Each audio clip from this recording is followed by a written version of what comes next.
without further ado, I don't know, a little over a year ago, Dale came and brought WeVote, a project he was working on to enable voters to be more engaged in conducting discussions with each other. He brought it to the brigade and started working with a team here. This is one of those teams that just works all the time, every week with us here and tons more. And we're really excited to hear about the amazing progress they've made. So please put your hands together for Harsha.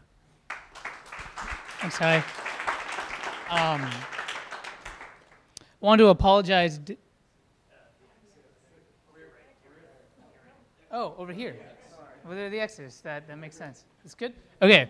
My name is Harsha. I want to apologize. Dale, unfortunately, couldn't make it today, so he asked me to kind of walk through what WeVote is all about. But you can usually find us. We're over there by the couches.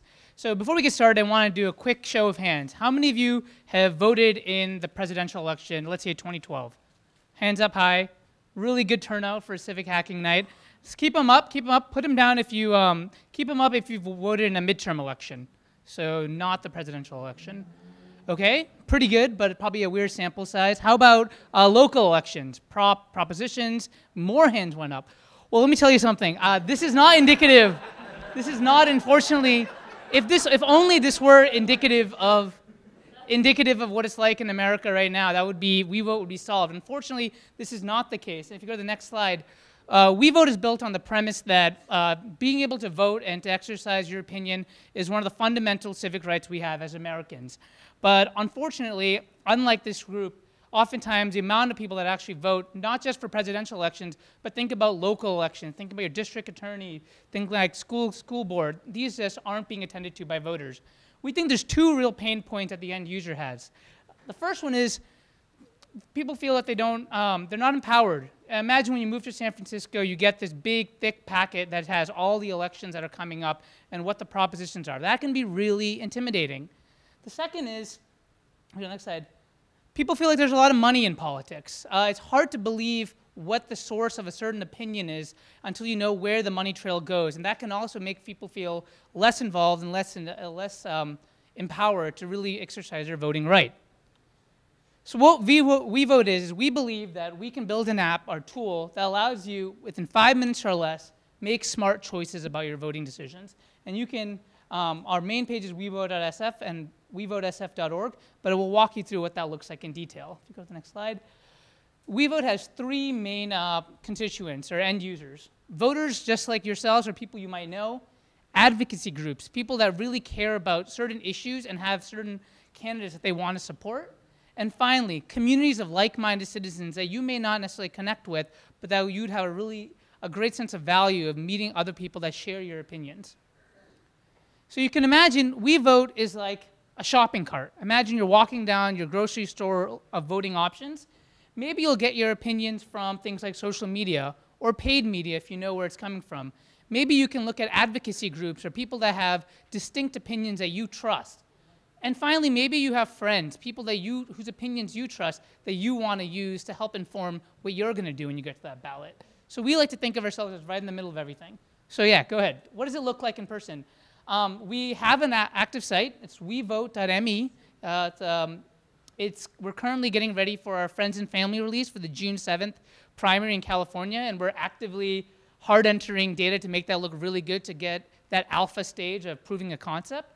But this is what it might look like. So imagine you join WeVote and you can look at the different types of organizations that you might want to follow to help convey what your opinion is. If you go to the next slide.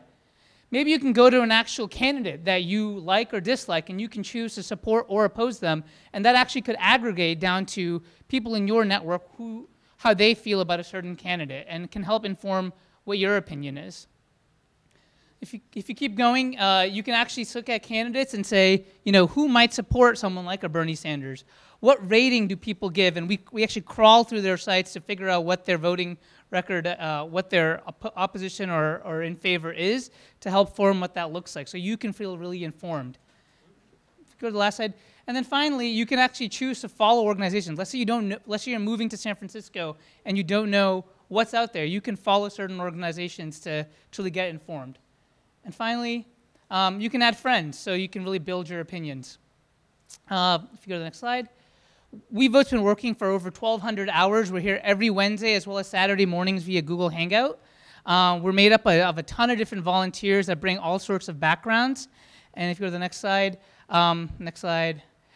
really what the goal is for 2016 is to go out with the 2016 election, prove out concept, and then so for 2018, which is the midterm election, really make sure that we have a really robust system.